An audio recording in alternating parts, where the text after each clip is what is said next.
Mainly use করি, যেমন hypoxia এবং হাইপোক্সেমিয়া। হাইপোক্সিয়া বলতে আমরা বুঝি যখন ইনসাফিসিয়েন্ট অক্সিজেনটা থাকছে একটা পার্টিকুলার কম্পার্টমেন্ট, যেমন টিস্যু লেভেলে অথবা অ্যালভিওলার লেভেলে, যখন অক্সিজেন ইনসাফিসিয়েন্ট থাকছে সেটাকে আমরা বলছি হাইপোক্সিয়া। আর হাইপোক্সেমিয়াটা হচ্ছে যখন low partial pressure of oxygen in the blood. Grading of hypoxia আমরা কিভাবে করি? আমরা জানি যে partial pressure of oxygen less than 80 millimetre of mercury যখন হয় তখন আমরা সেটাকে হাইপোক্সিয়া বলছি, যেটা করেসপন্ড করে অক্সিজেন স্যাচুরেশন লেস দ্যান 95%, এবং নরমাল হেলদি অ্যাডাল্টের জন্য মোর দ্যান 95 টু 100% কে আমরা নরমাল অক্সিজেন লেভেল বলছি। মাইল্ড হাইপোক্সিয়া আমরা বলবো যখন partial pressure of oxygen less 60 to 79 millimetre of mercury হবে, এবং যেটা SpO2 90 টু 94% এর সাথে করেসপন্ড করে। এবং মডারেট হাইপোক্সিয়া বলছি যখন partial pressure of oxygen 40 to 59 millimetre of mercury হবে, এবং SpO2 হচ্ছে 75 টু 89%। সিভিয়ার হাইপোক্সিয়াতে পার্শিয়াল প্রেসার অফ অক্সিজেন থাকবে less than 40 millimetre of mercury, এবং সেখানে করেসপন্ডিং SpO2 পাচ্ছি লেস দ্যান 75%।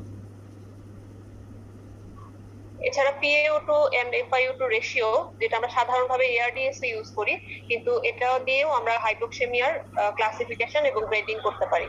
রেশিও যদি 300 এর নিচে হয় তখন আমরা সেটাকে হাইপোক্সেমিয়া বলবো, এবং মাইল্ড হাইপোক্সেমিয়া যখন রেশিওটা 200 টু 300 হচ্ছে, এবং মডারেট হাইপোক্সেমিয়া 100 টু 200, এবং severe hypoxaemia less than 100। Partial pressure of oxygen পেতে হলে আমাদেরকে এবিজি করার দরকার হয়, যেটা আমাদের ওয়ার্ড সেটিং এ বা সব জায়গায় অনেক সময় ফিজিবল হয় না, এবং সেই ক্ষেত্রে পার্শিয়াল প্রেসার অফ অক্সিজেন থেকে করেসপন্ডিং একটা অক্সিজেন স্যাচুরেশন বের করা, মানে একটা মেজার করা আছে, যেটা আমরা হচ্ছে সাধারণভাবে ধরা হয় যে 60 millimetre of mercury partial pressure of অক্সিজেনের জন্য করেসপন্ডিং অক্সিজেন স্যাচুরেশন হয় 90%, এবং এরকম এই চার্ট থেকে কত পার্শিয়াল প্রেসার অফ অক্সিজেনের জন্য কত অক্সিজেন স্যাচুরেশন এটা আমরা জেনে নিতে পারি, এবং এটা দিয়ে আমরা PaO2 FiO2 রেশিওর বদলে SpO2 এবং FiO2 যে রেশিও সেটাকে আমরা ওয়ার্ড সেটিংস এ ব্যবহার করে সেখানেও আমরা হাইপোক্সেমিয়াটা ক্যালকুলেট করে পেশেন্টের অক্সিজেনটা টাইট্রেট করতে পারি। এবং এটা সুবিধা হচ্ছে যে পেশেন্ট যখন একটা অক্সিজেন পাচ্ছে একটা সার্টেন লেভেলে, সেই পেশেন্টকেও আমরা ক্যালকুলেশনটা করতে পারছি। FiO2 আমরা কিভাবে মেজার করব? আমরা জানি যে রুম এয়ারে FiO2 থাকে 21%, এবং এটা ক্যালকুলেশনের সুবিধার জন্য আমরা 20% ধরে নেই, এবং ইচ অ্যাডিশনাল 1 লিটার অক্সিজেনের জন্য আমাদের FiO2টা 4% করে বাড়বে। এখন একটা পেশেন্টের যদি পার্শিয়াল প্রেসার অফ অক্সিজেন 75 হয়, যখন সে 5 লিটার পার মিনিটে অক্সিজেন পাচ্ছে, তখন তার FiO2 আমরা যদি ক্যালকুলেট করি তাহলে সেটা পাবো 20 প্লাস 5 ইন্টু 4। 20 হচ্ছে এয়ারের জন্য, এবং সে 5 লিটার পাচ্ছে, এবং ইচ লিটারের জন্য 4 করে পাচ্ছে। আমরা ক্যালকুলেশন করলে পাচ্ছি 40%, তো সেটাকে আমরা বলতে পারি যে 0.4। তাহলে এই পেশেন্টের PF রেশিওটা পাচ্ছি 75 ডিভাইডেড বাই 0.4, যেটা আমরা পাচ্ছি 187, মানে তার হচ্ছে মডারেট হাইপোক্সেমিয়া আমরা পাচ্ছি। একইভাবে এখানে পার্শিয়াল প্রেসার অফ অক্সিজেনের বদলে আমরা যদি অক্সিজেন SpO2 দিয়ে ক্যালকুলেট করি, সেভাবেও আমরা গ্রসলি একটা মেজারমেন্ট করে পেশেন্টের অক্সিজেনটা টাইট্রেট করতে পারি। অক্সিজেন থেরাপির আমাদের মেইনলি 3টা এইম থাকে। First of all to treat hypoxia, এছাড়া ডিক্রিজড ওয়ার্ক অফ ব্রিদিং এবং ডিক্রিজড মায়োকার্ডিয়াল ওয়ার্ক। অক্সিজেন থেরাপিটা মেইনলি 2 ধরনের হয়। একটা হচ্ছে অর্থোপেডিক, যেটা আমরা ইউজুয়ালি সবসময় যেটা ইউজ করছি সেই অক্সিজেন থেরাপিটাকে বলা হয় orthopaedic oxygen therapy. In that case আমরা মোর দেন 21% অক্সিজেন দিচ্ছি, কিন্তু সেটা অ্যাম্বিয়েন্ট অ্যাটমসফিয়ারিক যে প্রেসার, নর্মাল যে প্রেসার, সেই প্রেসারেই দিচ্ছি। আর হাইপারব্যারিক অক্সিজেন, যেটা কিছু স্পেসিফিক সিচুয়েশনে ইউজ করা হয়, সেক্ষেত্রে আমরা মোর দেন 21% অক্সিজেন দিচ্ছি, কিন্তু সেটা নর্মাল অ্যাটমসফিয়ারিক প্রেসারের যে হাই প্রেসারে আমরা দিচ্ছি, that is more than 1 atmospheric pressure, এবং এটা নর্মাল অ্যাটমসফিয়ারিক অনেক সময় ইউজ করা হয়ে থাকে। এই ব্যাপারে আমি পরে ডিসকাস করছি। আমরা জানি যে নর্মাল সাধারণ অ্যাডাল্ট পারসনদের জন্য অক্সিজেন টার্গেট স্যাচুরেশনটা 94 to 98% most of the acutely ill পেশেন্টের জন্য। কিন্তু যদি পেশেন্টের হাইপারক্যাপনিক রেসপিরেটরি ফেইলিওর থাকে অথবা patient is at risk of ventilatory decompensation, সেক্ষেত্রে আমাদের টার্গেটটা একটু লো হবে, যেটা 88 টু 92%। তো এখন এই করোনার সময়ে যে পেশেন্টরা সিভিয়ার হাইপোক্সিয়া আছে, যেসব পেশেন্টদের যারা হাইফ্লোনেজাল ক্যানুলা অথবা এনআইভি তে আছে, সেক্ষেত্রে আমাদের টার্গেটটা আরো আমরা লো এইম করি, যেমন 90 থেকে 92 এর মধ্যে মোটামুটি টার্গেট রাখা হয়। একটা পেশেন্টকে সাপ্লিমেন্টাল অক্সিজেন দিতে হলে আমাদের তিনটা জিনিসের মেইনলি দরকার হয়, যে একটা অক্সিজেন সোর্স এর দরকার হয়, প্রেসার রেগুলেটর অথবা ফ্লো মিটার, এবং একটা ডেলিভারি ডিভাইস। অক্সিজেন স্টোরেজ এর জন্য আমরা যেসব জিনিস ইউজ করি কমনলি, সবচেয়ে কমনলি আমরা যেটা পাই ওয়ার্ডে, যে অক্সিজেন সিলিন্ডার যেখানে কম্প্রেসড গ্যাস থাকে, এছাড়া লিকুইড অক্সিজেন, অক্সিজেন কনসেন্ট্রেটর, এগুলো আদার ডিভাইস। আমরা দেখতে পাচ্ছি যে অক্সিজেন সিলিন্ডার এবং হচ্ছে যে ফ্লো মিটার, এগুলো হচ্ছে হোম অক্সিজেন কনসেন্ট্রেটর, যেটা আমাদের এক ধরনের অক্সিজেন ডেলিভারি সিস্টেম। এটার মেকানিজমটা হচ্ছে এয়ার থেকে যে সাধারণ যে এয়ারটা যেখানে সেটাকে কালেক্ট করে সেখান থেকে নাইট্রোজেন এবং আদার গ্যাস গুলোকে রিমুভ করে পিউরিফাইড অক্সিজেনটা ইউজারকে ডেলিভারি করছে এই ডিভাইস গুলো, এবং এগুলো ইলেকট্রিসিটি দিয়ে চলে এবং একটা স্টেডি স্টেটে কন্টিনিউয়াসলি অক্সিজেন সাপ্লাই দিতে পারে এই কনসেন্ট্রেটর, হোম কনসেন্ট্রেটর গুলো। এছাড়া এটা আরেক ধরনের ডিভাইস যেটা হচ্ছে প্লাস্টিক পোর্টেবল অক্সিজেন কনসেন্ট্রেটর। এই পোর্টেবল কনসেন্ট্রেটর গুলো মেকানিজম হোম অক্সিজেন কনসেন্ট্রেটর মতনই, কিন্তু এগুলো অনেক ছোট থাকে সাইজে, সেজন্য এটা পোর্টেবিলিটি ভালো এবং পেশেন্ট ব্যাগে বা আদার ওয়েতে ক্যারি করতে পারে, এবং এটা ব্যাটারির সাহায্যে চালানো যায়, সেই জন্য কারেন্টের বা ইলেকট্রিসিটির দরকার হচ্ছে না, এবং এগুলো সাধারণত পালস ডোজে, একটা বার্স্ট ডোজে অক্সিজেন ডেলিভারি করে। এছাড়া লিকুইড অক্সিজেন একটা পোর্টেবল ডিভাইস, এবং এখানে কম্প্রেসড ফর্মে কুলড অক্সিজেনকে ফ্রোজেন করে রাখা হয়, এবং এটা হাই কনসেন্ট্রেশন অক্সিজেন দেওয়া যায়, এবং লিকুইড অক্সিজেন এটা সাধারণত খুব ভেরি কোল্ড থাকে, -297°F, এবং সেই জন্য এটার ইউজ খুব সতর্কতার সাথে করতে হবে, যাতে ফ্রস্ট বাইট বা স্কিন ইরিটেশন, বার্ন এগুলো হতে পারে। বিভিন্ন ডেলিভারি যে সিস্টেম গুলো আছে অক্সিজেনের, এটার কিছু অ্যাডভান্টেজ বা ডিসঅ্যাডভান্টেজ যদি আমরা দেখি, কম্প্রেসড অক্সিজেন সিলিন্ডার, এটা আমরা জানি যে এটা খুবই ইজিলি অ্যাভেইলেবল এবং এটাতে কোনো পাওয়ার রিকোয়ারমেন্ট হচ্ছে না, এবং যখন শর্ট টাইম কোনো পেশেন্টের দরকার হচ্ছে তখন সেটা খুবই ইকোনমিক্যাল।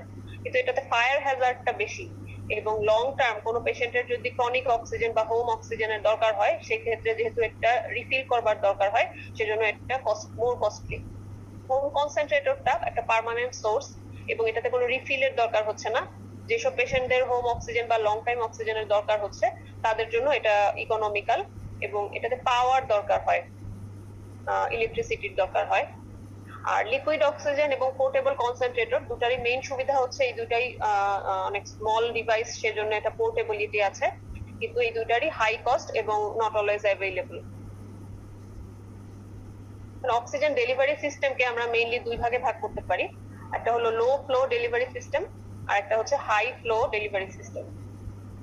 লো ফ্লো ডেলিভারি সিস্টেম বলতে আমরা বুঝি যে এখানে আমরা এক্সাক্ট যে অক্সিজেন কনসেন্ট্রেশন সেটা মেজার করতে পারি না, মানে FiO2 আমরা এক্সাক্ট মেজার করতে পারি না, এবং লো বলার কারণ এখানে আমরা যা অক্সিজেন দিচ্ছি তার চেয়ে সাধারণভাবে কিছুটা কম পেয়ে থাকি, কারণ অ্যাম্বিয়েন্ট যে এয়ার থাকে সেটার সাথে কিছুটা অ্যাড মিক্সচার হয়ে যায়।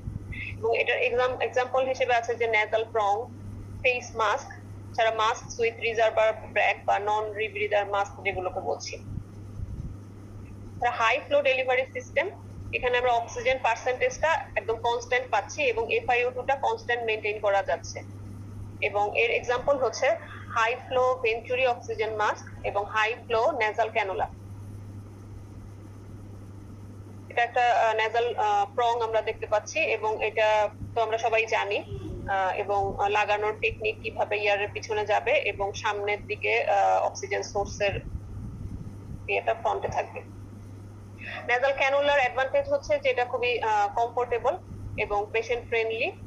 এটাতে আমরা adjustable flow up to 1 to 6 litre পর্যন্ত 1 to 6 লিটার পার মিনিট পর্যন্ত ফ্লো পেতে পারি, এবং FiO2টা 24 to 44% পর্যন্ত পেতে পারি, এবং এটা চিপার, কোনো ক্লাস্ট্রোফোবিক সেন্সেশন নাই, এবং এটার আরেকটা বড় সুবিধা হলো পেশেন্টের মাউথটা ওপেন থাকছে বলে পেশেন্ট একই সাথে খাওয়া, কথা বলা এগুলো করতে পারছে, এবং পেশেন্টের মুভমেন্ট অফ ফেসের সাথে এফেক্টেড কম হয়।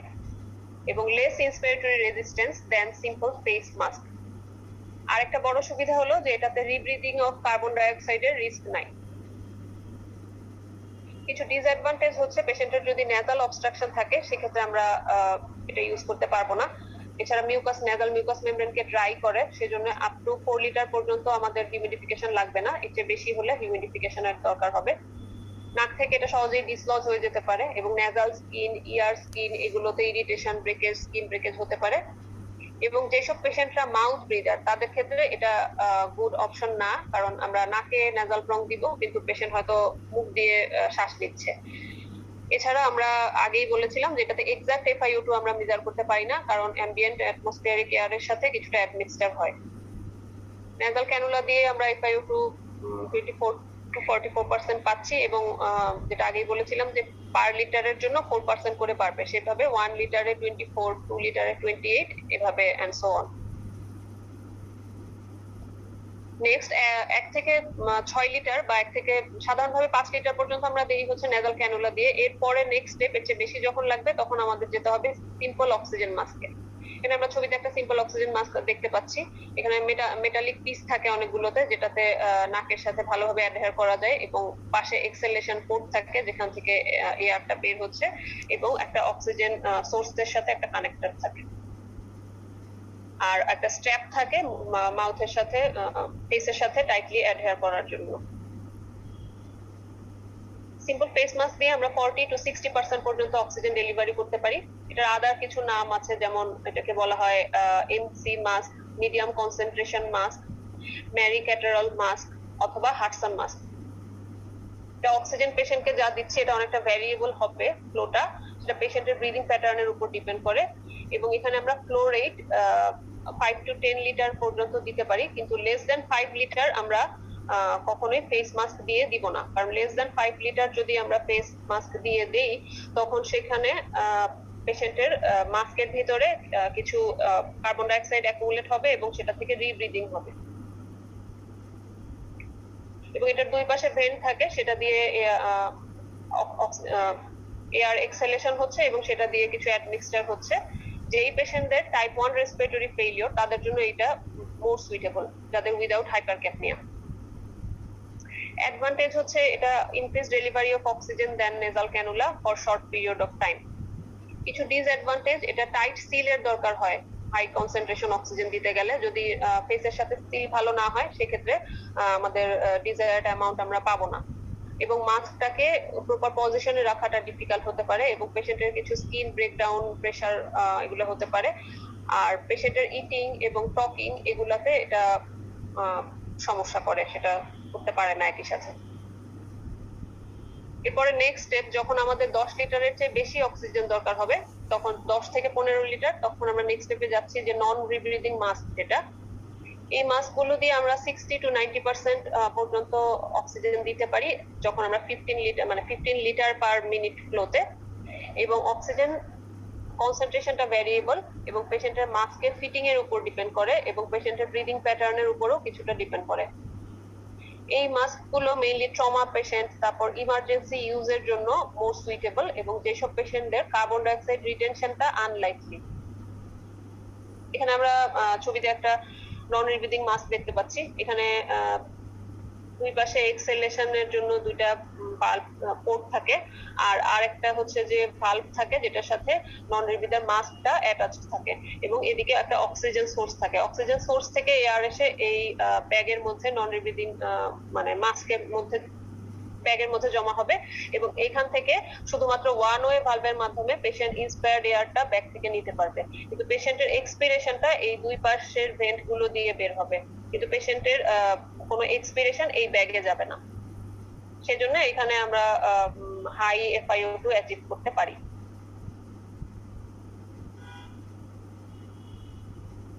অ্যানাদার মাস্ক হচ্ছে যেটা দিয়ে আমরা হাই ফ্লো দিতে পারি, সেটা হচ্ছে যে ভেঞ্চুরি মাস্ক। সেই ভেঞ্চুরি মাস্কটা আমরা খুব কমনলি ইউজ করি না, কিন্তু যখন আমাদের অ্যাকিউরেট কনসেন্ট্রেশন অফ অক্সিজেনের দরকার হয় রিগার্ডলেস অফ ফ্লো, সেই ক্ষেত্রে আমরা ভেঞ্চুরি মাস্ক ইউজ করতে পারি।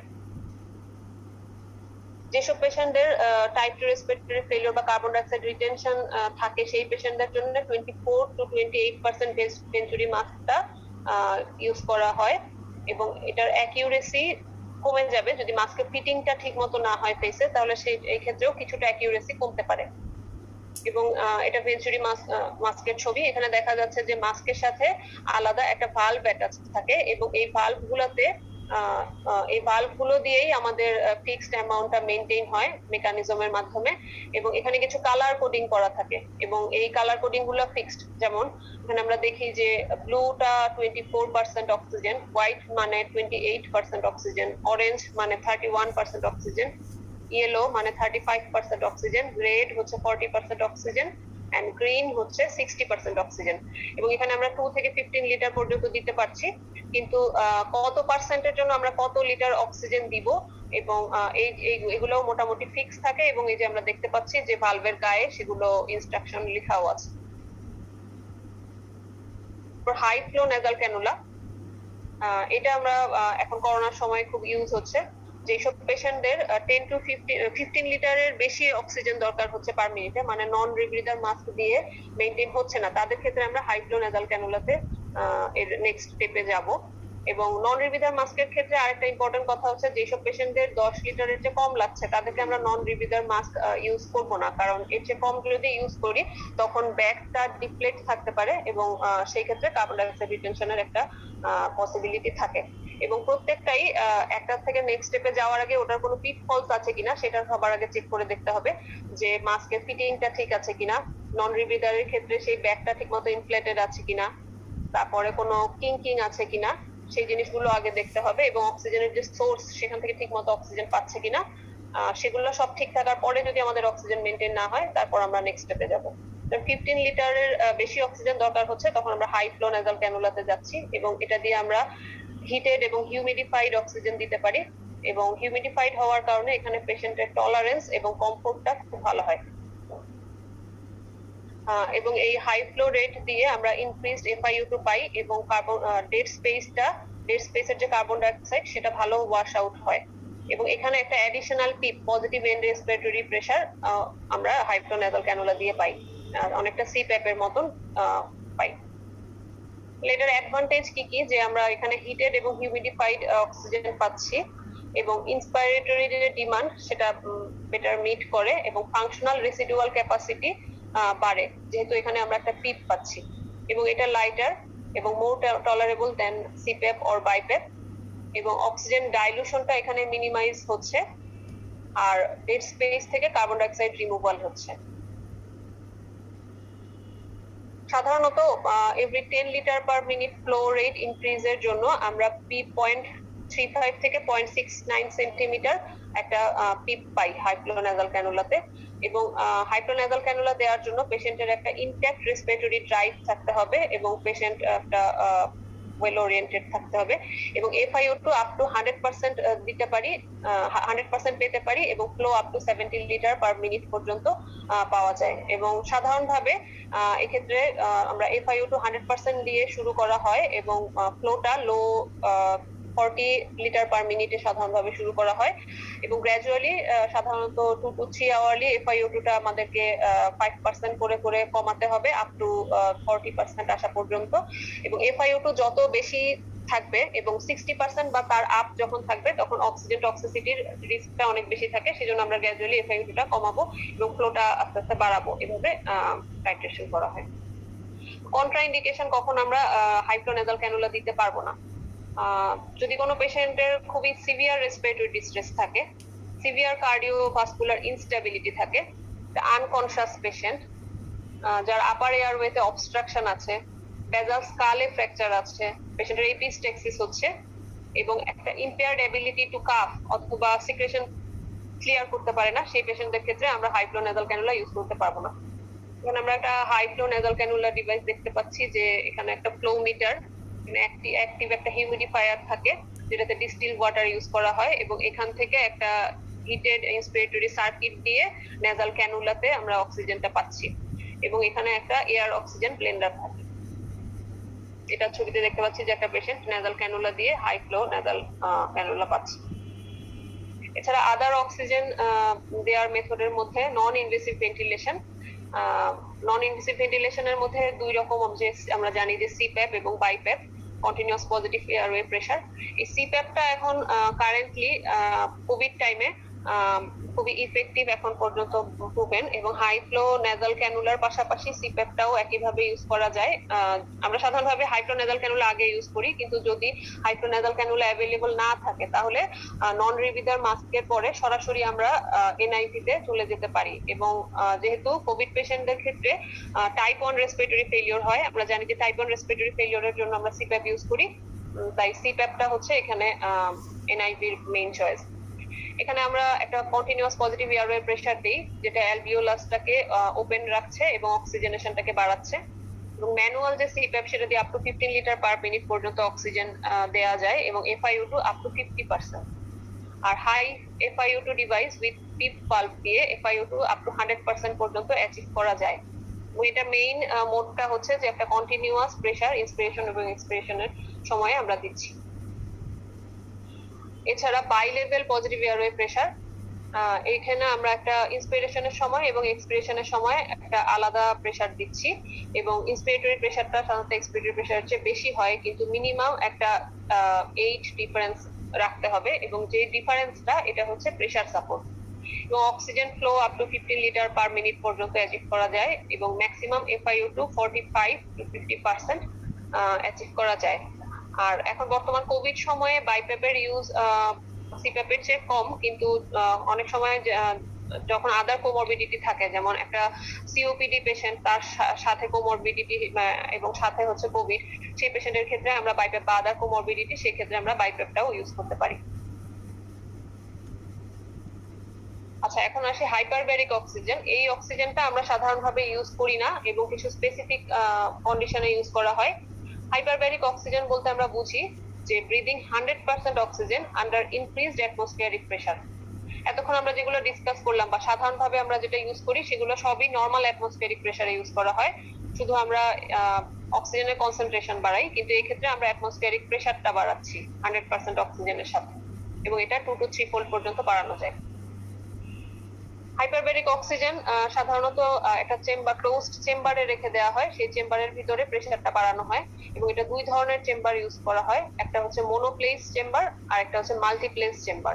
মোনোপ্লেস চেম্বার একজন পার্সনের জন্য তৈরি করা হয়, আর মাল্টিপ্লেস চেম্বার হচ্ছে একটা রুমের মতো, যেখানে 2 জন 3 জন বা একাধিক পেশেন্ট থাকতে পারে। এবং এই ক্ষেত্রে সাধারণত পেশেন্টরা কোনো হুড বা মাস্ক ইউজ করতে হয় ইন্ডিভিজুয়াল পেশেন্টের জন্য। কিছু established use of hyperbaric oxygen হচ্ছে carbon monoxide poisoning, cyanide poisoning, crush injury, gas gangrene, decompression sickness, acute or traumatic inadequate blood flow in the arteries, compromised skin graft and flaps, osteomyelitis, delayed radiation injury, necrotizing soft tissue infection, air or gas embolism, and diabetic wounds that are not healing properly. কিছু mechanisms যেটার জন্য আমরা হাইপারব্যারিক অক্সিজেনটাকে prefer করছি এইসব কন্ডিশনে, সেটা হচ্ছে যে এখানে আমরা ইনক্রিজড প্রেসার দেওয়ার কারণে হাইপার অক্সিজেনেশন হচ্ছে, অক্সিজেনের ডিফিউশনটা বেশি হচ্ছে, এবং অক্সিজেন বেশি হওয়ার জন্য আমরা কিছু অ্যাডভান্টেজ পাচ্ছি, যে এখানে ডিক্রিজড গ্যাস বাবল হচ্ছে, গ্যাস বাবল সাইজটা ডিক্রিজ হচ্ছে, যে কারণে আমরা ডিকম্প্রেশন সিকনেসে ইউজ করতে পারছি। ভেসো কনস্ট্রিকশন হচ্ছে, এই ভেসো কনস্ট্রিকশনের কারণে এক্সুডেশন এবং ইডিমা কম হচ্ছে। অক্সিজেনের জন্য অ্যানজিওজেনেসিস হচ্ছে, যেটা থেকে হিলিং হচ্ছে, এবং ফাইব্রোব্লাস্ট প্রলিফারেশনে হেল্প হচ্ছে, যেটা থেকে কোলাজেন প্রোডাকশন এবং হিলিং এ হেল্প করছে। লিউকোসাইট অক্সিডেটিভ কিলিংটা ভালো হয়, এবং সেই কারণে কিছু ইনফেকশাস কজে আমরা ইউজ করছি। টক্সিনকে ইনহিবিট করে, এই যে কার্বন মনোক্সাইড পয়জনিং বা আদার পয়জনিং আমরা ইউজ করছি। এছাড়া অ্যান্টিবায়োটিকের সাথে একটা সিনার্জিস্টিক ইফেক্টও থাকে।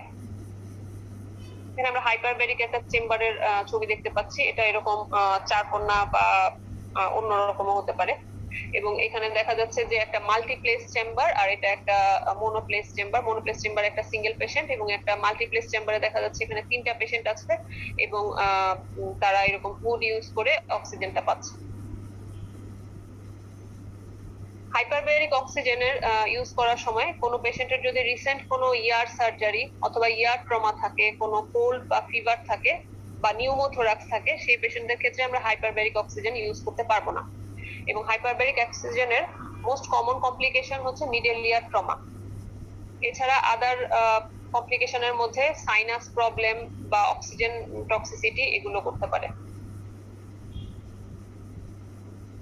অক্সিজেন একটা খুব প্রয়োজনীয় মেডিসিন হলেও এটার যদি ইনজুডিশিয়াস ইউজ হয় তাহলে সেই ক্ষেত্রে আমাদের কিছু কমপ্লিকেশন হতে পারে।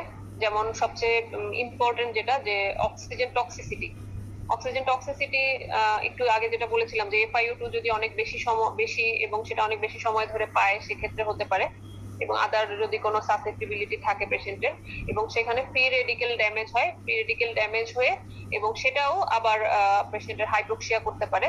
এবং এছাড়া পেশেন্টের সিএনএস কিছু ম্যানিফেস্টেশন ডেভেলপ করতে পারে। একটা অক্সিজেন টক্সিসিটি পেশেন্টের ডিসওরিয়েন্টেশন, তারপর ড্রাউজিনেস, পেশেন্ট ইরিটেবিলিটি এগুলো ডেভেলপ করতে পারে, হাইপোক্সিয়া ডেভেলপ করতে পারে অক্সিজেন টক্সিসিটি থেকে। এছাড়া প্রিম্যাচিউর চিলড্রেনদের ক্ষেত্রে রেট্রোলেন্টাল ফাইব্রোপ্লাসিয়া একটা কমপ্লিকেশন, এবং অ্যাবজর্পশন অ্যাটেলেকটেসিস, যখন নাইট্রোজেন ওয়াশ আউট হয় তখন সেখানে পার্ট অফ দ্য লাংসে অ্যাটেলেকটেসিস হতে পারে। এগুলো হচ্ছে অক্সিজেনের কমপ্লিকেশন। অক্সিজেন প্রেসক্রিপশনের সময় আমাদের কিছু প্রিকশনস মনে রাখতে হবে, যে অক্সিজেন একটা হাইলি ইনফ্লামেবল গ্যাস, সেজন্য যেখানে অক্সিজেন বা হসপিটাল প্রিমিসিসে কোনো স্মোকিং অ্যালাউ করা যাবে না, এবং পেশেন্টকে যদি আমরা হোম অক্সিজেন অ্যাডভাইস করি সেক্ষেত্রে ফার্স্ট কন্ডিশন হচ্ছে পেশেন্ট স্মোকার নন স্মোকার হতে হবে, এবং একটা অক্সিজেন ডেলিভারি সিস্টেমের থেকে কোনো ফ্লেমকে অ্যাটলিস্ট 10 ফিট ডিস্টেন্সে রাখতে হবে। এছাড়া কোনো ইনফেকশাস ডিজিজে যখন আমরা অক্সিজেন থেরাপি ইউজ করছি, যেমন এখন কোভিডে ইউজ করছি, এক্ষেত্রে অ্যারোসোলাইজেশন একটা বড় হ্যাজার্ড, এবং এই পেশেন্ট গুলোর ক্ষেত্রে যেমন কোভিড পেশেন্টদের ক্ষেত্রে হাইড্রোনেজাল ক্যানুলা বা যেটাই পাচ্ছে সেটার সাথে আমাদের সার্জিক্যাল মাস্ক এবং পেশেন্টকে পরাতে হবে, এবং হেলথ কেয়ার ওয়ার্কারদেরকেও অ্যাডিকুয়েট পার্সোনাল প্রোটেক্টিভ মেজার্স নিতে হবে। Thank you all for your patience hearing.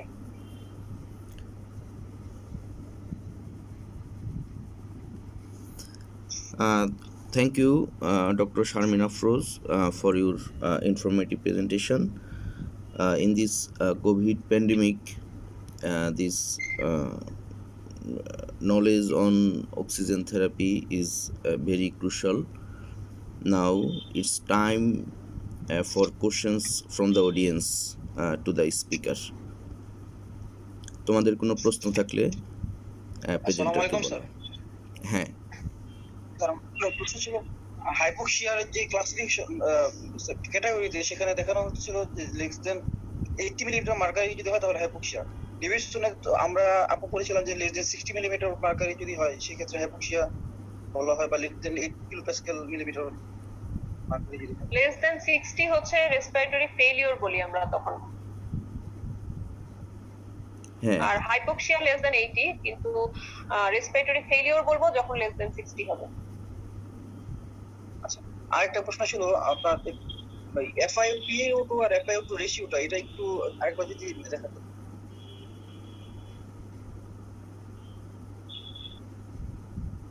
আচ্ছা, এটার কি গ্রেডিংটা নাকি ক্যালকুলেশনটা? ক্যালকুলেশনটা।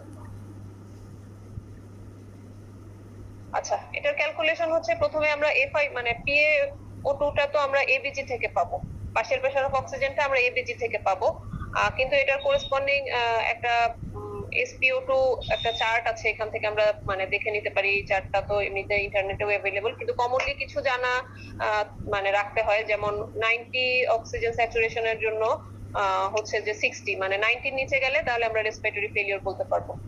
তো এখন পার্শিয়াল প্রেসার অফ অক্সিজেনটা আমরা পাচ্ছি এবিজি থেকে, আর FiO2টা আমরা ক্যালকুলেট করব রুম এয়ারে ধরা হয় যে 21% অক্সিজেন, কিন্তু এটা আমরা হিসাবের সুবিধার জন্য 20% ধরি। প্রত্যেক 1 লিটার অক্সিজেন দেওয়ার জন্য 4% করে FiO2 বাড়বে, একটা পেশেন্টকে যদি আমরা 1 লিটার অক্সিজেন দেই তাহলে 20 এর সাথে 4 অ্যাড করলে 24% হবে। যখন আমরা ক্যালকুলেট করছি FiO2, যেমন এখানে একটা এক্সাম্পল দিয়ে বলেছিলাম আমি যে একটা পেশেন্টের পার্শিয়াল প্রেসার অফ অক্সিজেন 75 আর সে 5 লিটার পার মিনিটে অক্সিজেন পাচ্ছে। এখন তার FiO2টা কিভাবে ক্যালকুলেট করব?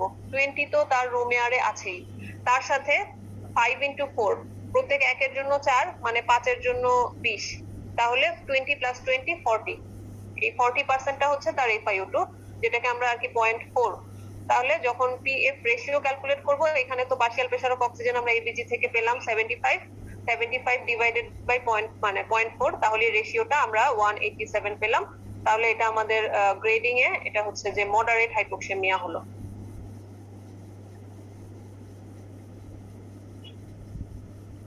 হ্যাঁ গ্রেডিংটা কখন করা হয় বা কখন করতে হবে? আমরা হাইপোক্সেমিয়া যদি বুঝতে চাই যে তার সিভিয়ারিটিটা কতটুকু, তখন আমি দেখতে চাইলে তখন এটা করব। যদি এবিজি অ্যাভেলেবল হয় তখন পার্শিয়াল প্রেসার অফ অক্সিজেন দিয়ে করতে পারি।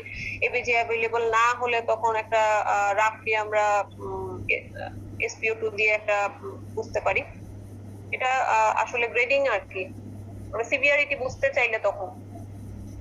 আচ্ছা, একটা পেশেন্ট অক্সিজেনে আছে, পেশেন্ট হাইপোক্সিক, তখন অক্সিজেনে থাকা অবস্থাতে তো তার হাইপোক্সিয়ার লেভেলটা কতটুকু সিভিয়ার এটা বোঝার জন্য, মানে অক্সিজেন রিমুভ না করেই আমরা বুঝতে পারছি। আচ্ছা আমাদের যে প্রশ্ন করলা, তুমি বলো তো যে এআরডিএস এর ডায়াগনস্টিক ক্রাইটেরিয়ায় এই রেশিওটা কত? Sir less than 200। না, সিভিয়ার হলে লেস দেন 200, লেস দেন 300 হলেই তো আমরা এআরডিএস বলতে পারি, তাই না? আচ্ছা, তাহলে দেখো এখানেই কিন্তু তুমি একটা ইন্ডিকেশন পেয়ে গেলা। তুমি যদি এআরডিএস কাউকে বলতে চাও তাহলে এই রেশিও লেস দেন 300 হতে হচ্ছে, তো এটা একটা তোমার ইন্ডিকেশন।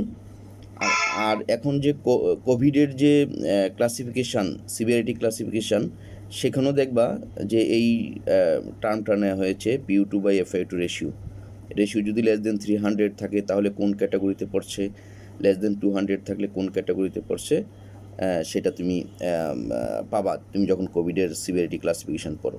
তাহলে এখান থেকে তুমি মানে ধরে নাও যে আমরা আমাদের মেইন ইউজটা কোথায় PU2/FiO2।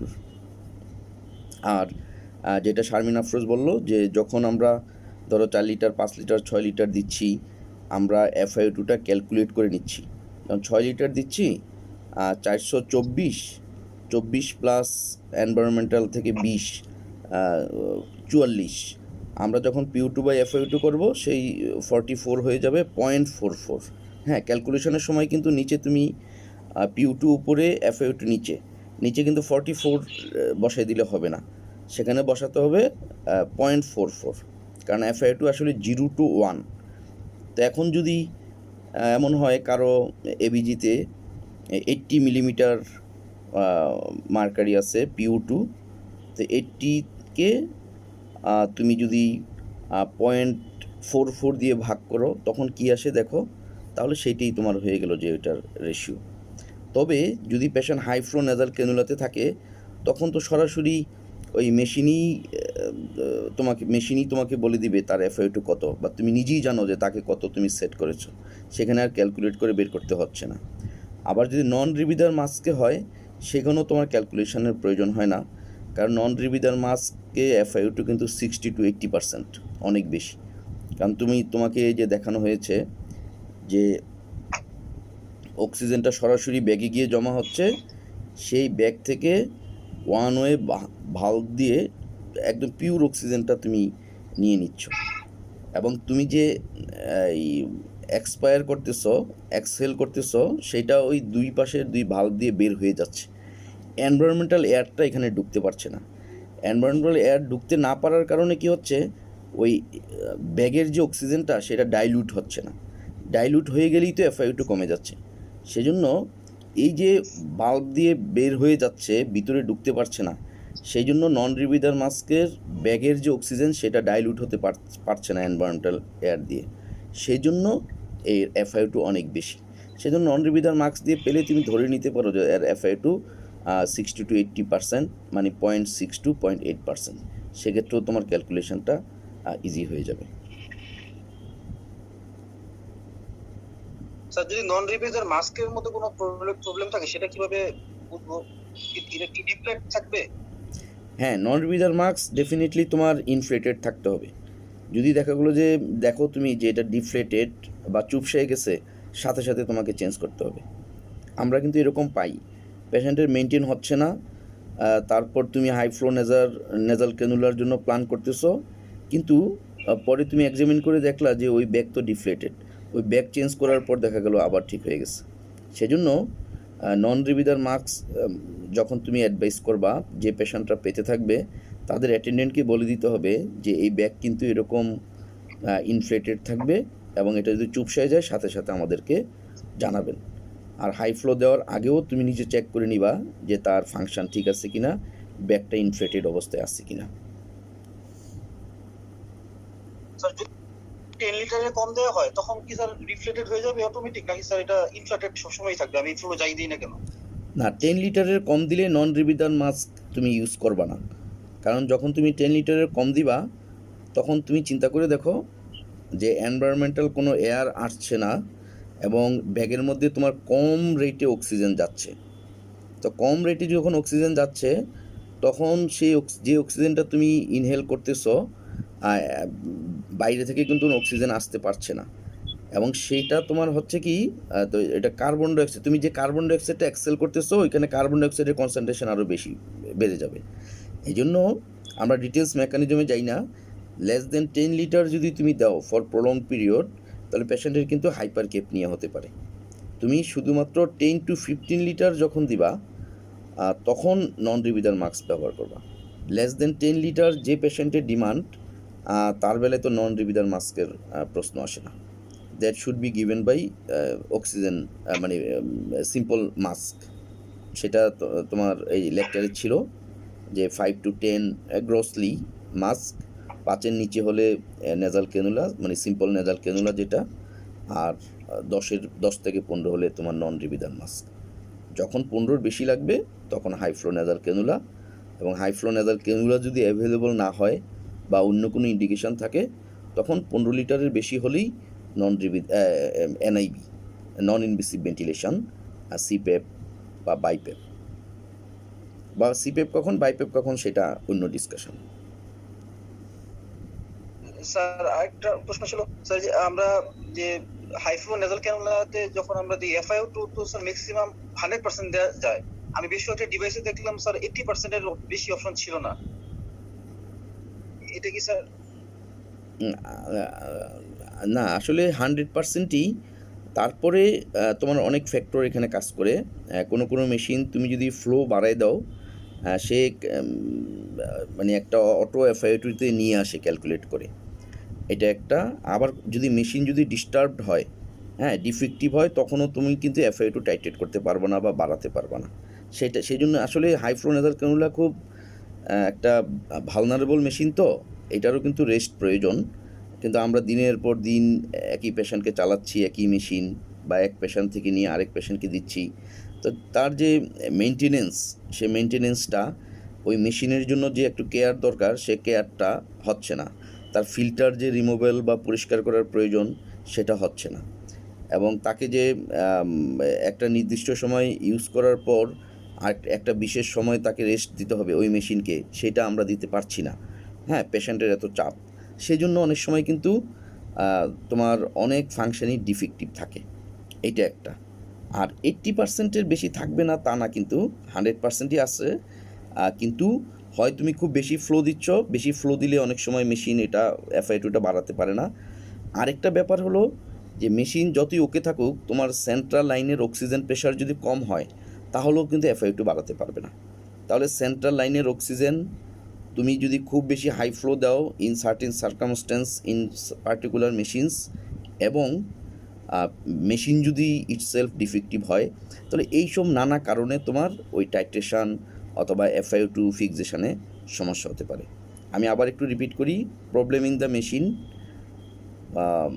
Problem in the flow, that means very high flow, অনেক সময় মেশিন তখন FiO2 বাড়াতে পারে না। আর 3 নম্বর হলো যে সেন্ট্রাল অক্সিজেন লাইনের অক্সিজেন প্রেশার। এই সবগুলি পয়েন্ট তোমাকে চিন্তা করতে হবে। অনেক সময় তুমি এমনও পাবা যে পেশেন্টের FiO2 বাড়ছে না, কোনোভাবেই বাড়ানো যাচ্ছে না, আর তার ফ্লোটা যখন তুমি কমাই দিচ্ছ দেখো যে আবার FiO2 বেড়ে গেছে। আমার পেশেন্ট খুব রেস্টলেস, হাইপোক্সিয়া, কোনোভাবেই তুমি দিলা 70 লিটার পার মিনিট, FiO2 ধরো তুমি 75-এর বেশি বাড়াতে পারছো না কোনোভাবেই, ওই পেশেন্টকে তুমি 70 থেকে 40-তে নিয়ে আসো ফ্লোটা, দেখবা যে FiO2 বাড়তেছে, পেশেন্টের রেস্টলেসনেসও কমে গেছে, আবার SP2 মেনটেন হচ্ছে। এটা আসলে তোমাকে টাইট্রেট করতে হবে এবং তোমার এই এক্সপিরিয়েন্সটুকু মানে পেশেন্ট টু পেশেন্ট অ্যাপ্লাই করতে হবে। স্যার যদি মানে হাইয়েস্ট ফ্লো বা এফআইও যদি হাইয়েস্ট দেওয়া হয়, ফ্লোটা যদি আমি হাইয়েস্ট রাখি, সেক্ষেত্রে কি নেজাল বার্ন হওয়ার কোনো, কারণ হিটেড এয়ার তো, এই কারণে কি নেজাল বার্ন হওয়ার কোনো পসিবিলিটি আছে? না, হাই ফ্লো নেজাল ক্যানুলাতে তো তোমার ওই হিউমিডিফায়ার থাকে, তো হিউমিডিফিকেশান মেনটেন হয়। এবং তুমি যদি মানে যে 31 to 37 ডিগ্রি সেন্টিগ্রেডের মধ্যেই থাকে, তো সেক্ষেত্রে তোমার বার্ন হবার চান্স নাই। এটা কিন্তু বেশ কমফোর্টেবল। তবে হাই ফ্লো দিলে পেশেন্ট রেস্টলেস হয়ে যেতে পারে, অনেক সময় পেশেন্ট এটা টলারেট করতে পারে না। এবং যদি কোনো পেশেন্ট এরকম হয় যে হাই ফ্লো দেওয়ার পর খুব বেশি অস্থির, তার একটা ট্রায়াল হতে পারে যে তার ফ্লোটা একটু কমিয়ে দেখতে পারো যে তার রেস্টলেসনেসটা কমে কিনা। আর সেটা শারমিন আফরোজ বলেছে যে FiO2 একটা সার্টিন পিরিয়ডের বেশি যদি 100% 90% থাকে, ধরো যে 12 ঘন্টার বেশি বা 24 ঘন্টার বেশি, তাহলে কিন্তু অক্সিজেন টক্সিসিটি হতে পারে। এবং অক্সিজেন টক্সিসিটির পার্ট হিসাবে পেশেন্টের রেস্টলেসনেস, তারপর ইভেন কনভালশন পর্যন্ত হতে পারে নিউরোলজিক্যাল ম্যানিফেস্টেশন হিসেবে। সেক্ষেত্রে তোমাকে কিন্তু কমানোর চেষ্টা করতে হবে যদি SpO2 মেনটেন করে। এখন যদি এমন হয় যে তুমি কমাতে গেলেই পেশেন্ট হাইপোক্সিক হয়ে যাচ্ছে, তাহলে তো মেনটেন করার জন্য রাখতে হচ্ছে। কিন্তু তোমাকে প্রতি অ্যাটেম্পটেই, প্রতি ফলো আপেই যখনই SpO2 মেনটেন হচ্ছে 2 থেকে 4 ঘন্টা মেনটেন হলেই তোমার চেষ্টা করতে হবে যে FiO2টা 5% কমানো, তারপর আবার 2 ঘন্টা পর আবার 5% কমানো। এভাবে কমাতে কমাতে একদম 40%কে টার্গেট করে তুমি কমিয়ে নিয়ে আসবা। সেই টার্গেটটা তোমার থাকতে হবে।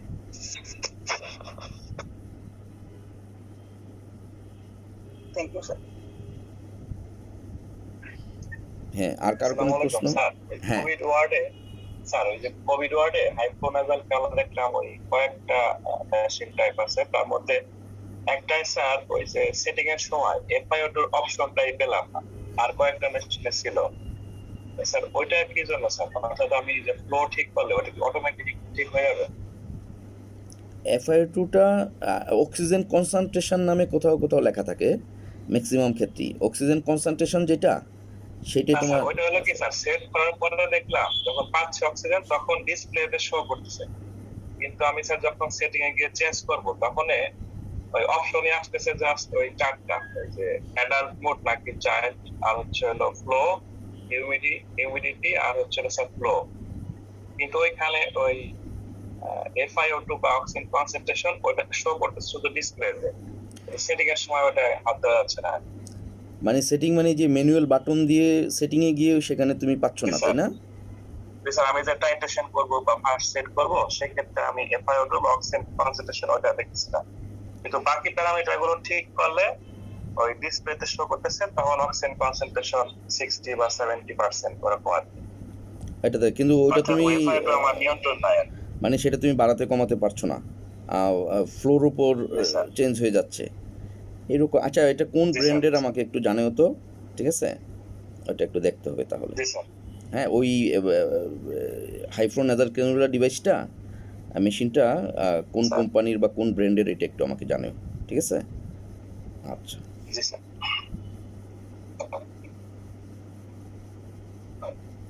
আসসালামু আলাইকুম শারমিন আপু, thank you for a nice class. আমার একটু কোয়েশ্চেন ছিল ওই যে অর্থোব্যারিক আর যে হাইপারব্যারিকটা তো ক্লারিফিকেশন হলো, কিন্তু অর্থোব্যারিকটা একটু অর্থোব্যারিক হচ্ছে আমরা সাধারণভাবে যা ইউজ করছি, যা এই যে নেজাল ক্যানুলা, এমনি মাস্ক যা ইউজ করছি সবই হচ্ছে অর্থোব্যারিক। সবগুলো নরমাল অ্যাটমসফিয়ারিক প্রেসারে দিচ্ছি আমরা, প্রেসার তো বাড়াচ্ছি না। আর হাইপারব্যারিকটাই শুধু আলাদা স্পেসিফিক কিছু সিচুয়েশনে ইউজ হয়। এছাড়া আদার যা ডিসকাস করলাম সবই, বা আমরা সব সময় যা ইউজ করছি সেগুলো সবই অর্থোব্যারিক। আপু আপনার কাইন্ডলি ওই স্লাইডটা একটু যাবেন, ওখানে দুইটাই দেখলাম যে লেখা মোর দ্যান আর কি। আচ্ছা, ওটা মোর দ্যান হচ্ছে যে পার্সেন্ট, 21% এর চেয়ে বেশি, সেটা বোধহয় লেখা ছিল, দেখি যাচ্ছে।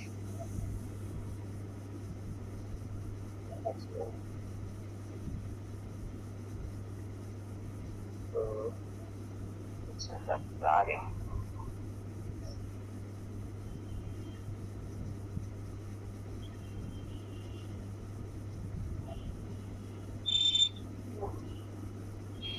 আচ্ছা, মোর দ্যান হচ্ছে যে 21% এর চেয়ে, কনসেন্ট্রেশনটা হচ্ছে দুইটাতেই মোর দ্যান। কিন্তু প্রেসার আলাদা।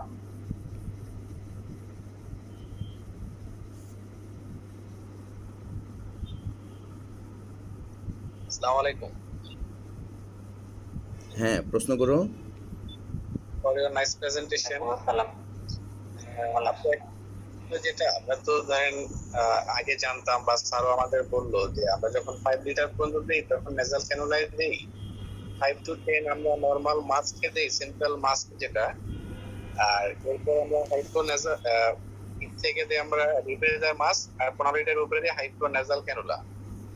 এখানে আমাদের ভেঞ্চুরি মাস্ক যেটা আমরা অনেক সময় বলি বা কি করি, তো ভেঞ্চুরি মাস্কে আমরা কি কোন সিচুয়েশন গুলোতে ভেঞ্চুরি মাস্কের ইউজ করতে যাব, বা প্র্যাকটিক্যালি আমরা ওয়ার্ডে বা কোভিড সিচুয়েশন কখন ইউজ করি কিনা ভেঞ্চুরি মাস্কটা, এটা যদি একটু বলতেন। আচ্ছা, আমি এখানে যেটা দেখালাম যে ভেঞ্চুরি মাস্ক হচ্ছে একদম স্পেসিফিক, যখন আমি একদম অ্যাকিউরেট দিতে চাচ্ছি, যেমন 24 তারপর 28%, এগুলো হচ্ছে টাইপ 2 রেসপিরেটরি ফেলিওরের ক্ষেত্রে ইউজ করা হয় যদি অ্যাভেইলেবল থাকে। কিন্তু আমাদের ওয়ার্ড সেটিং এ তো আসলে আমি কখনো ইউজ করতে দেখি নাই। এখন ইউজ হয় কিনা এটা যদি স্যার একটু বলেন। হ্যাঁ, অনেক আইসিইউতে এটা আছে, ইউজ হয়, তবে আসলে প্র্যাকটিক্যালি এই কোভিড সিচুয়েশনে আসলে কিন্তু এটা আমরা ইউজ করছি না। আমরা হাই ফ্লো এই বিশেষ করে এই high flow nasal cannula available হওয়ার পর যেখানে এফআইটোটা আমরা নিজেরা খুব মেটিকুলাসলি মনিটর করতে পারি, সেক্ষেত্রে ভেঞ্চুরি মাস্কটা খুব বেশি প্রয়োজন হচ্ছে না। এবং এক কথায় যদি বলি যে আসলে কোভিড পেশেন্ট ম্যানেজমেন্টে এটা ইউজ হচ্ছে না, তবে তুমি যদি করতে চাও সেটা ভালোই হবে, দোষের কিছু হবে না, বিশেষ করে যে সেটিংয়ে হাই ফ্লো নেজাল ক্যানুলা নাই। Thank you sir, thank you sir. হ্যাঁ, আর কারো কোনো প্রশ্ন? মাল্টিপ্লেস চেম্বার হচ্ছে এটা ইন্ডিকেশনটা এই সাইডটা একটু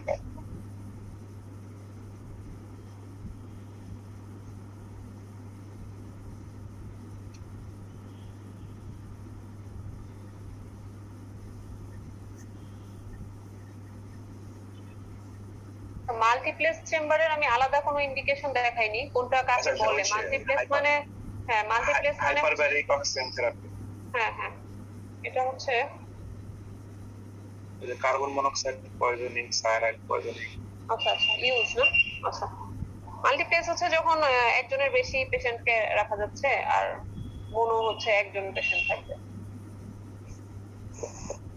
মাল্টিপ্লেস চেম্বারে কি একটা অক্সিজেন বোর্ড দিয়ে কি সবাইকে কভার করতে হবে, নাকি ওটা রুমের মধ্যে অটোমেটিক? না, মাল্টিপ্লেসে হচ্ছে পেশেন্টকে আলাদা করে যে হুড বা মাস্ক এরকম দেয়া থাকে, এই যে ছবিতে দেখানো আছে, এই যে এই পেশেন্ট গুলো একটা অক্সিজেন হুড এবং তার সাথে এই যে পাইপ দিয়ে কানেক্টেড আছে।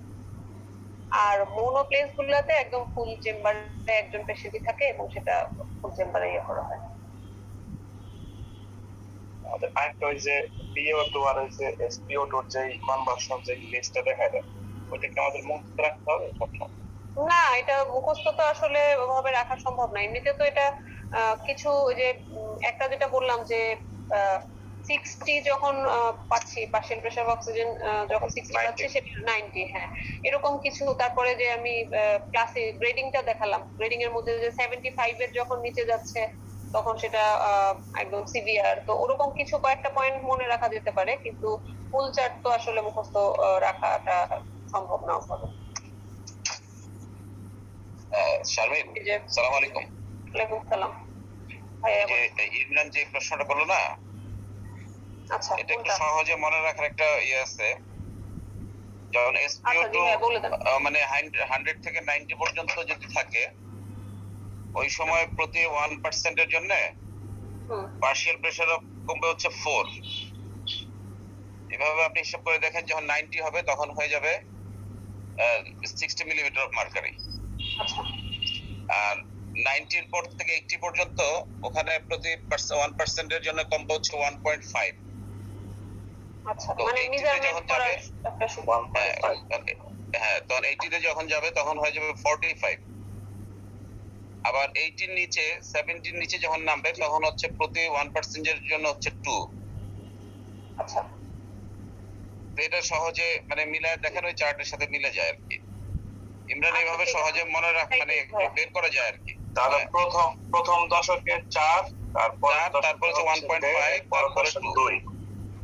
আচ্ছা হ্যাঁ, এখন আবার বলা হচ্ছে যে 70% এর নিচে যদি আপনি নেমে যায়, আমাদের যে প্রচলিত পালস অক্সিমিটার, তখন আর ওই অক্সিমিটারের ইয়ের সাথে আপনার এই ইয়ে করে না আর কি, কি বলে এটাকে, অক্সিজেন স্যাচুরেশনের সাথে সিনক্রোনাইজ করতে পারে না। হ্যাঁ, তখন তো রিডিং ঠিক দেখায় না।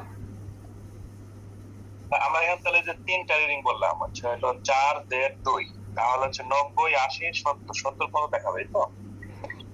70 এর নিচে হলে আর আমি ওটা মিলাতে পারবো না। সিনক্রোনাইজ করে না, মিলাইতে পারবেন না তারা হয়তো, তবে সেটা দেখেন 45 এর নিচে তো নেমেই গেল, তখন তো আপনার লাইফ থ্রেটেনিং একটা অবস্থায় চলে গেল। ঠিক আছে, জি আছে, ঠিক আছে, থ্যাংক ইউ। জি, থ্যাংক ইউ ভাইয়া। আচ্ছা, আর কারো কোনো প্রশ্ন আছে? স্যার আমার একটা লাস্ট প্রশ্ন ছিল, মানে আমাদের এই অক্সিজেন থেরাপি থেকে আমাদের রিটেন আর অক্সিজেন জন্য আসলে কি ধরনের প্রশ্ন আসতে পারে? তুমি যা ফেস করছো ওয়ার্ডে, কোভিড পেশেন্ট ম্যানেজমেন্টে, রেসপিরেটরি ফ্লুইড পেশেন্টের ম্যানেজমেন্টে, এর মধ্য থেকে যে কোনো প্রশ্নই আসতে পারে। বিশেষ করে ধরো যে মোড অফ অক্সিজেন ডেলিভারি, তাই না? তার যেমন তুমি ক্যানুলা দিয়ে কত, মাস্ক দিয়ে কত, নন রিভিদার দিয়ে কত, হাই ফ্লো দিয়ে কত, বা নন ইনভেসিভ ভেন্টিলেশন দিয়ে কত, এটা একটা প্রশ্ন আসতে পারে।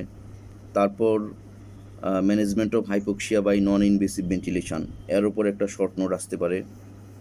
তারপরে oxygen delivery by high flow nasal cannula, এটা এখন খুবই হট টপিক। তুমি কিভাবে অক্সিজেন শুরু করবা এবং কিভাবে টাইট্রেট করবা, তাই না? এটা তোমার জন্য দরকার, পেশেন্টের জন্য দরকার। এই যে হাই ফ্লো নেজাল ক্যানুলা দিয়ে আমরা চিকিৎসা অক্সিজেন শুরু করে তারপর আর এটাকে টাইট্রেট করার প্রয়োজন মনে করছি না, ফলো আপের প্রয়োজন মনে করছি না। তো পেশেন্টকে হাইপোক্সিয়া দূর করতে গিয়ে আমরা হাইপারক্সিয়াতে ফেলে দিচ্ছি। হ্যাঁ, এক এই জ্বলন্ত কড়াই থেকে ফুটন্ত উনানে, এরকম কথা আছে না, যে হাইপোক্সিয়া এবং হাইপারক্সিয়া দুইটাই কিন্তু তোমার ডেডলি, দুইটাই খারাপ। তো এই যে এই ফলো আপগুলি দরকার, এগুলি কিন্তু তোমাকে ভাই হোক, রিটেনে হোক, অ্যাসেস করার চেষ্টা করা হবে। বিশেষ করে হাউ টু টাইট্রেট, এরকম প্রশ্ন অলরেডি চলে এসেছে কোনো পরীক্ষায়। কীভাবে তুমি অক্সিজেনটা টাইট্রেট করবা in high flow nasal cannula, very important. এইসব পয়েন্ট বা যেগুলি ডিসকাস হচ্ছে, তারপর short note on hyperbaric oxygen, এটার উপরে একটা শর্ট নোট আসতে পারে। এটার ইন্ডিকেশন কি, হাইপারবেরিক বলতে তুমি কি বুঝো, তারপর আজকে যে ডিসকাস হলো এগুলি থেকে কয়েকটা করে পয়েন্ট তুমি মেনশন করে দিবে। যা সিম্পলি তোমার শর্ট নোট আসতে পারে যে PU2 FiO2 রেশিও, এইটার উপর তোমার একটা শর্ট নোট আসতে পারে। তখন তুমি এইভাবে ডিটেলস লিখতে পারো, এবিজি থেকে আমি PU2 নিলাম, তারপরে FiO2 আমি এভাবে ক্যালকুলেট করলাম, এভাবে আমি পেতে পারি। যদি আমার এবিজি অ্যাভেলেবল না হয় তাহলে SP2 থেকে এইভাবে আমি তার FiO2টা মানে PU2টা নিতে পারি, নিয়ে তারপরে PU2 বাই FiO2 ক্যালকুলেট করতে পারি। এভাবে তুমি একটা নোট লিখে দিতে পারো।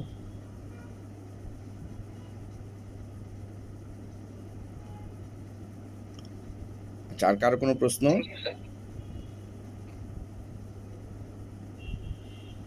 আচ্ছা, কোনো প্রশ্ন না থাকলে আমরা তাহলে আমাদের ফ্যাকাল্টিদের কাছে চলে যাচ্ছি। আমাদের ফেজ বি থেকে আর কেউ কোনো কমেন্ট করবা আজকের এই প্রেজেন্টেশনের উপর?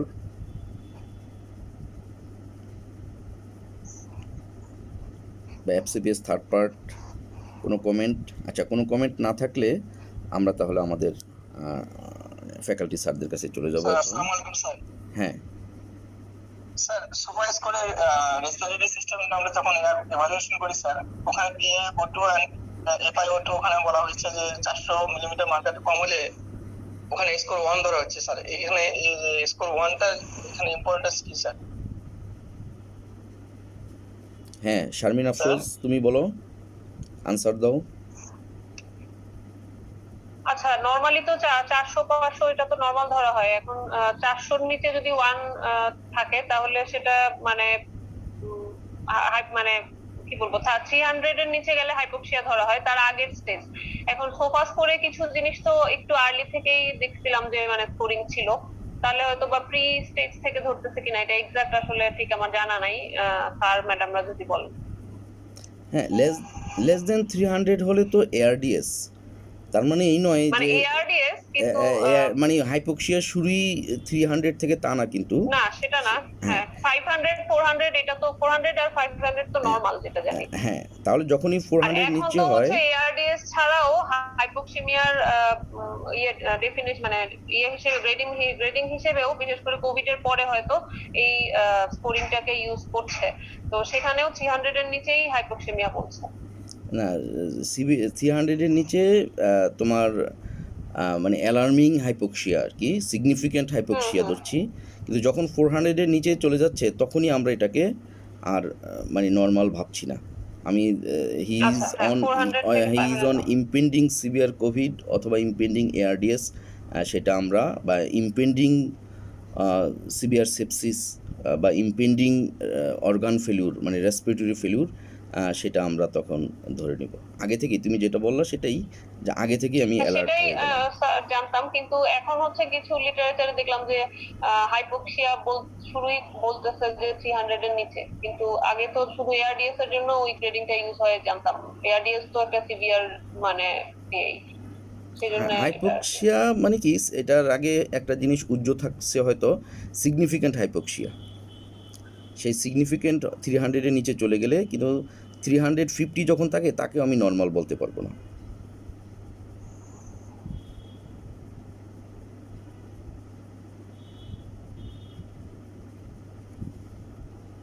আর কারো কোনো প্রশ্ন না থাকলে আমরা তাহলে আমাদের ফ্যাকাল্টি স্যারদের কাছে চলে যাই। হেনা, তুমি কিছু বলো। হেনা। ধন্যবাদ। শোনা যাচ্ছে? হ্যাঁ, শোনা যাচ্ছে। শারমিন আফরোজ কে অনেক ধন্যবাদ এই অক্সিজেন থেরাপি, হাইপারবেরিক অক্সিজেন সম্পর্কে ডিটেইল যে প্র্যাকটিক্যাল জিনিসগুলো আমাদের ডে টু ডে লাইফে কাজে লাগে সেগুলো সুন্দর করে বলেছে। আমি মনে করি সবাই আলোচনা থেকেও তো বুঝলাম যে সবাই ভালো করে মনোযোগ দিয়ে শুনেছে, এবং যে প্রশ্ন উত্তর আলোচনা হলো সেখান থেকেও আবার অনেক কিছু আমরা জানতে পারলাম। তো আমরা এখন সবাই কোভিড ডিউটি করছি। আমি আশা করব যে আজকের আমাদের যেটুকু আমরা শিখলাম, আরো প্রিসাইজলি শিখলাম, সেটা আমরা আমাদের কোভিড ডিউটিতে অ্যাপ্লাই করতে পারবো। আসলে ওখানে আসলে খুবই দরকার এই অক্সিজেনের থেরাপি সম্পর্কে, এর ডোজ কখন কমাবো কখন বাড়াবো। তো এটা যেন আমরা সঠিকভাবে কোভিড ওয়ার্ডে আমরা এই জ্ঞানটুকু অ্যাপ্লাই করতে পারি। এখন তেমন আর কিছু বলার নেই আমার। হ্যাঁ, তহিদ শুনতে পাচ্ছ? ঠিক আছে, আজকে তো শারমিন সুন্দর ডিটেইলস ইলাবোরেটলি এই টপিকস এর উপর আলোচনা করেছে, এবং পার্টিসিপেন্টরাও আজকে অনেক ক্রেডিট পাবে যে তারা অনেক সুন্দর প্রশ্ন করছে, প্রশ্ন করে ডিসকাশন গুলোকে ইফেক্টিভ করছে। আচ্ছা, তাহলে পরে আমার একটা প্রশ্ন সাইমের কাছে। সাইম, তুমি বলো তো যে আসলে লো ফ্লো আর হাই ফ্লো বলতে অ্যাকচুয়ালি কি বুঝো? লো ফ্লো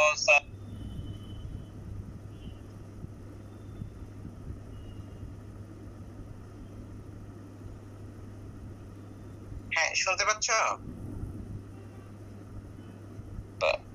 সরি, আমার মিউট করা ছিল স্যার। আচ্ছা, মানে লো ফ্লো আর হাই ফ্লো বলতে কি বুঝো? লো ফ্লো হচ্ছে 40% এর বেশি যদি আমরা দিতে চাই FiO2, এবং সেই সাথে ফ্লোটা বেশি হবে। ফ্লো বেশি বলতে যেমন আমাদের 15 লিটার পর্যন্ত, মানে নরমাল যে মানে দেয়ালে যে সিস্টেমটা সেট করা থাকে পাইপলাইন, এইগুলোতে একটা ফ্লোতে চলে। আর আমরা যখন হাই ফ্লো মেশিনে দেই তখন একটা মানে একটা করে একটা কম্প্রেসার ইউজ করে তখন ফ্লোটা বাড়ানো হয়। এইটা হলো হ্যাঁ ঠিক আছে, এক্স্যাক্টলি আসলে যদিও এটা আমাদের পেশেন্টের মেজারমেন্টটা করাটা ডিফিকাল্ট, তবে ওটা তো অ্যাজাম্পশন হচ্ছে লোকাল হাইপার আমরা বুঝলামই। তো আসলে পেশেন্টের যে পিক ইন্সপিরেটরি ফ্লো, আমাদের যে আমরা যে ইন্সপিরেশন নিই, এই ইন্সপিরেশনের যে একটা প্রেশার তৈরি হয়, এই প্রেশারের বেশি হলে তখনই হাই ফ্লো বলা হয়। তাহলে একটা পেশেন্টের যে পিক ইন্সপিরেটরি যে একটা ফ্লো আছে, এই ফ্লোর যদি বেশি দেওয়া যায় তাহলে তখন হচ্ছে হাই ফ্লো। তার মানে হাই ফ্লো দিলে আর পেশেন্টের নিজস্ব কোনো জায়গা থেকে কোনো বাতাস আসবে না। হ্যাঁ, আর লো ফ্লো হলো যে পেশেন্টের পিক রেসপিরেটরি যে ফ্লো আছে তার থেকে কম অক্সিজেন দেওয়া বা কম ফ্লো দেওয়া।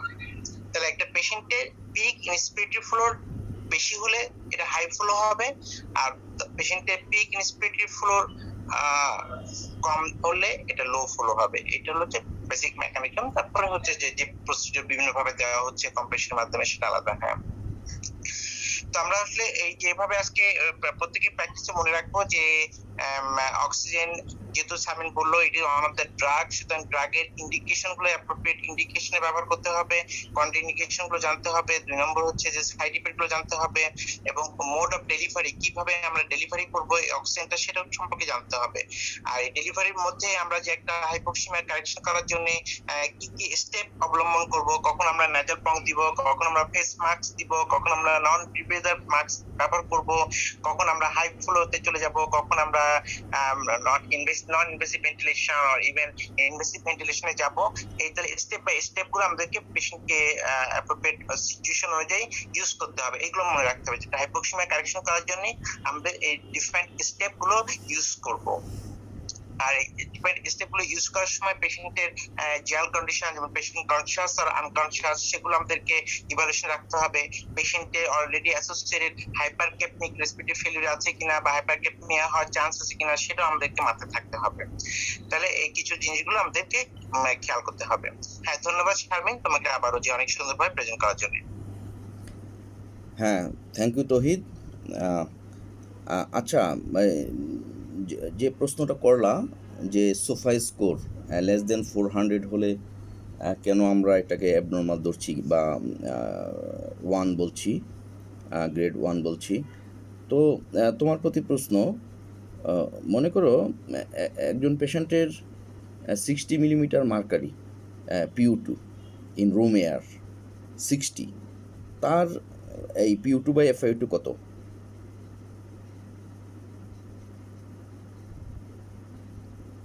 হ্যাঁ, বলো।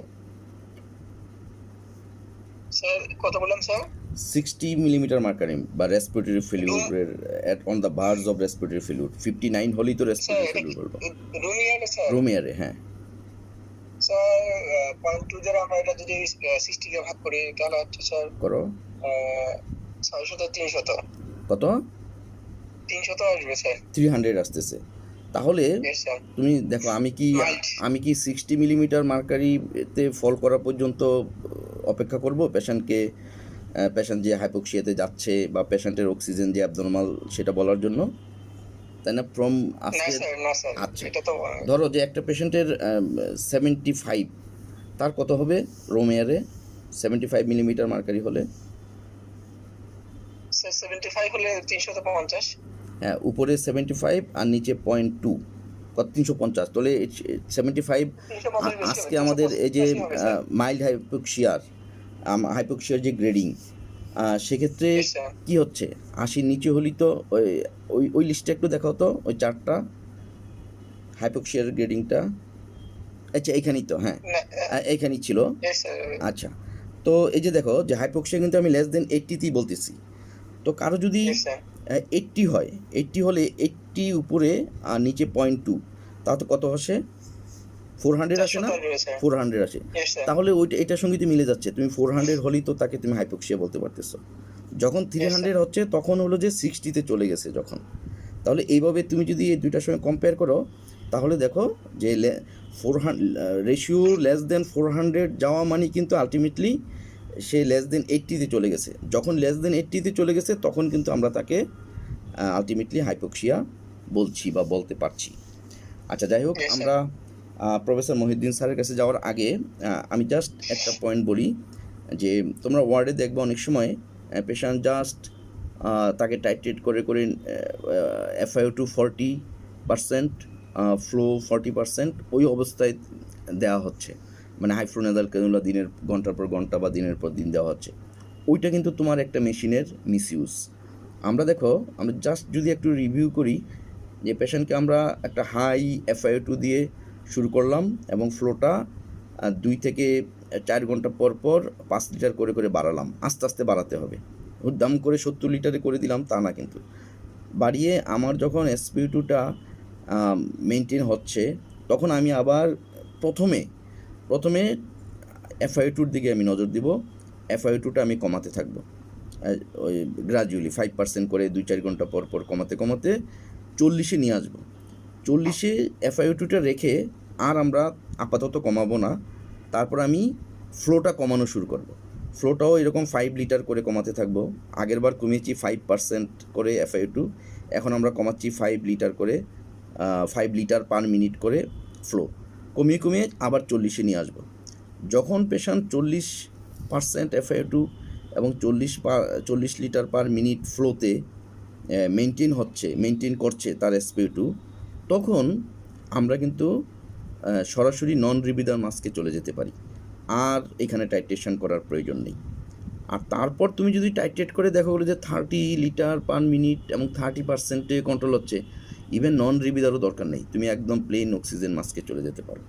তাহলে যে পেশেন্ট 40-40-তে মেনটেন করছে, তার জন্য একটা হাইফ্লোনেজাল ক্যানুলা মেশিন ব্যস্ত রাখা, বিজি রাখা, অকুপাইড রাখা সঙ্গত না।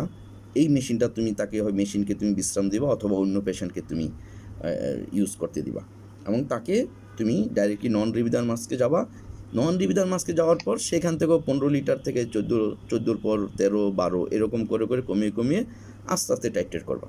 পরে আবার অক্সিজেন মাস্কে চলে গেলা, সেখান থেকে আবার ক্যানুলাতে গেলা, তারপর একটা সময় আর ওর হয়তো অক্সিজেনই লাগবে না। এইভাবে তুমি এটা টাইট্রেট করবা। তো যাই হোক, স্যার আমি হ্যাঁ, স্যার ওই যে রেশিও যেটা, এটা হচ্ছে আমি যেখান থেকে নিয়েছি, ওরা হাইপোক্সিয়া টার্মটা ইউজ না করে ওখানে হাইপোক্সেমিয়া হচ্ছে গিয়ে লিখছে। তো এখন হাইপোক্সেমিয়া দিয়ে তারপর হচ্ছে যে 300 এভাবে হচ্ছে গিয়ে, মানে হাইপোক্সিয়া টার্মটা ইউজ করে নাই, এইটা একটু ডিফারেন্স দেখছি, আর আদারওয়াইজ এভাবেই ছিল। আচ্ছা, ব্লাডে কম থাকলে তো টিস্যুতে আরো বেশি কম থাকবে আপা। সেটাই তো, কিন্তু এখন মানে ওখানে এরকম পাইছি, এবং এটা একটা রিলায়েবল ওয়েবসাইটে ছিল, আমি এই মুহূর্তে ঠিক নামটা বলতে পারতেছি না, তো আমি হচ্ছে ওটা ওখান থেকে নিয়েছি। তবে লেস দেন 400 মানে 80 মিলিমিটারের নিচে চলে আসলে আমরা কিন্তু অ্যালার্ট হয়ে যাব। হ্যাঁ হ্যাঁ হ্যাঁ, হাইপোক্সিয়া তো হয়ে যাচ্ছে হিসাব করলে, যেটা হচ্ছে যে একটু আগে বললেন। হ্যাঁ সেটাই। তবে এটাই লেস দেন 400 হলেই আমরা কিন্তু আর 300 এর জন্য অপেক্ষা করব না অ্যাবনর্মাল বলার জন্য। আমরা ধরে নিব যে process of abnormality has started. আমাকে তখন রেসপিরেটরি ফেলিউরটা ট্যাকেল দেওয়ার জন্য তখনই অ্যালার্ট হয়ে যেতে হবে। আর যেটা হ্যাঁ স্যার, ওয়ার্ডে যেহেতু হাইফ্লোনেজাল ক্যানালাতে আমরা করতে মানে অক্সিজেন টাইট্রেশন ঠিকমতো করা হচ্ছে না স্যার, এর কারণে তো সমস্যা এগুলো, মানে অক্সিজেন টক্সিসিটি ডেভেলপ অনেক পেশেন্টে হচ্ছে স্যার। তো এই বিষয়ে আমাদের ঊর্ধ্বতন কর্তৃপক্ষ মানে কোনো মেজারমেন্ট নিচ্ছেন কিনা এটা ম্যানেজমেন্টটা ঠিকমতো করার জন্য? এটার মেজারমেন্ট, এক নম্বর মেজারমেন্ট হলো ম্যান পাওয়ার বাড়াতে হবে, আর 2 নম্বর হলো যে এই যে তোমাদের এই ব্যাপারে নলেজ থাকতে হবে। এই দুইটা মিলে ডেফিনেটলি তোমার এটা ট্যাকেল দেওয়া সম্ভব। 1 নম্বর হলো যে আমরা জানি যে এটা অক্সিজেন টক্সিসিটি হতে পারে, সেজন্য আমরা প্রত্যেকটা হাই ফ্লো যে পেশেন্ট পাচ্ছে তাদেরকে আমরা ফলো আপ করবো, এবং একই সঙ্গে আমরা যদি আরও একটু ডক্টর সংখ্যা বাড়াতে পারি, ম্যান পাওয়ার বাড়াতে পারি, এবং এর সঙ্গে আদার যে সাপোর্টিভ ম্যান পাওয়ার, আমাদের সিস্টার, নার্স বা আদার ম্যান পাওয়ার, তাদেরকেও আমরা কিন্তু ইনভলভ করতে পারি টু মনিটর, তাই না? সেটা মনিটর করার জন্য ইভেন সবচেয়ে বেটার হয় যদি আমরা এটা অ্যাপ্রোপ্রিয়েট টেকনোলজি, যে পেশেন্টের অ্যাটেন্ডেন্টকে আমরা ইনভলভ করে রাখবো, তাদেরকে একটু হেলথ এডুকেশন দিব রিলেটেড টু অক্সিজেন থেরাপি, যে এটা এরকম আছে, এটা হলে এই বলবেন, এটা হলে এই বলবেন, এটা হলে ইনফর্ম করবেন। এই পয়েন্টগুলি যদি আমরা দিয়ে দিই, মানে ইনফরমেশানগুলি, তাহলে কিন্তু তোমার কাজটা সহজ হয়ে গেল। যেমন আমরা এক পেশেন্টকে বলেছিলাম নন রিবিদার মাস হাইফ্লোনেজাল ক্যানুলা পাচ্ছিল, যে দেখেন এটা যদি হুট করে কমে যায় আমাদেরকে জানাবেন। তো সে দৌড়ে আসছে যে ওইটা তো কমে গেছে।